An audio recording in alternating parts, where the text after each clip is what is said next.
اللہ کی جو نا قدرت کے نظارے ہیں، اللہ ایسے نکالتا ہے بندے کو کہ سمجھ بھی نہیں آتی۔ بات وہی ہے کہ دل سے اسے پکارنا ہے، مگر دل سے گر گڑا کر توجہ کے ساتھ، فوکس کے ساتھ۔ پھر دیکھو آپ کی مشکلیں کہ حضرت بکر بن عبداللہ فرماتے ہیں کہ پچھلی قوموں میں ایک بہت سرکش، غیر مسلم اور ظالم بادشاہ تھا۔ وہ اللہ پاک کی نافرمانی میں حد سے بڑا ہوا تھا۔ ایک مرتبہ ایک جنگ میں بادشاہ کو گرفتار کر لیا گیا۔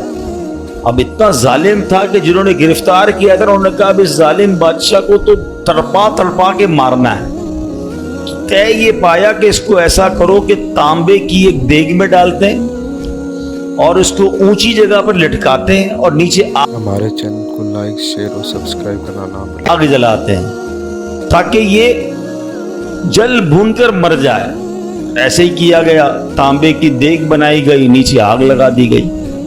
اب آہستہ آہستہ جو ہے وہ دیگ گرم ہوئی، بادشاہ کی حالت خراب، پوری دیگ گرم ہو جائے تو جسم جھلسنے لگا۔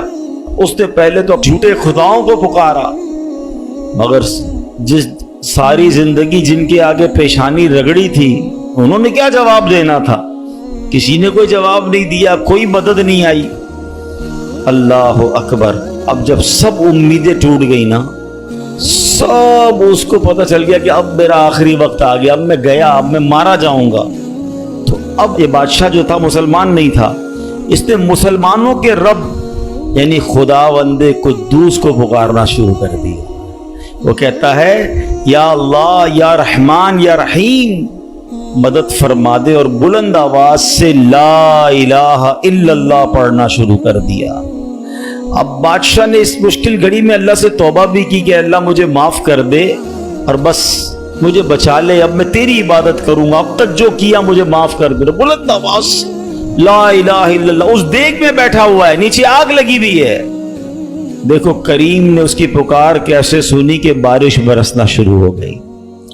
جیسے بارش برسی تو وہ آگ بجھ گئی، تو وہ گرمی تو آلموسٹ ختم ہو گئی، لیکن پھر اتنی تیز ہوا چلی کہ وہ دیگ رسیاں توڑا کر دیگ ہی اڑنے لگی۔ اچھا وہ بادشاہ لا الہ الا اللہ، لا الہ الا اللہ کی آوازیں بلند کر رہا ہے اور دیگ اڑ رہی ہے۔ اب دیگ اڑتے اڑتے اڑتے غیر مسلم قوم کا جو قبیلہ تھا وہاں جا کے گر گئی۔ اب جب وہاں گئی تو لوگ حیران کہ یہ کیسی دیگ ہے جو اڑتے ہوئے آ رہی ہے، اور اس میں ایک بندہ بیٹھا ہوا ہے وہ لا الہ الا اللہ، لا الہ الا اللہ پڑھ رہا ہے۔ تو جب وہ غیر مسلم قریب آئے تو اس بادشاہ نے باہر نکل کر اپنا واقعہ سنایا کہ سنو، میں غیر مسلم تھا، اپنے اللہ کے سوا جھوٹے خداؤں کی پوجا کرتا تھا، میں نے کلمہ پڑھا، اللہ نے اس مصیبت سے نکال دیا اور مجھے یہاں پہنچا دیا، پورا گاؤں کلمہ پڑھ کر مسلمان ہو گیا۔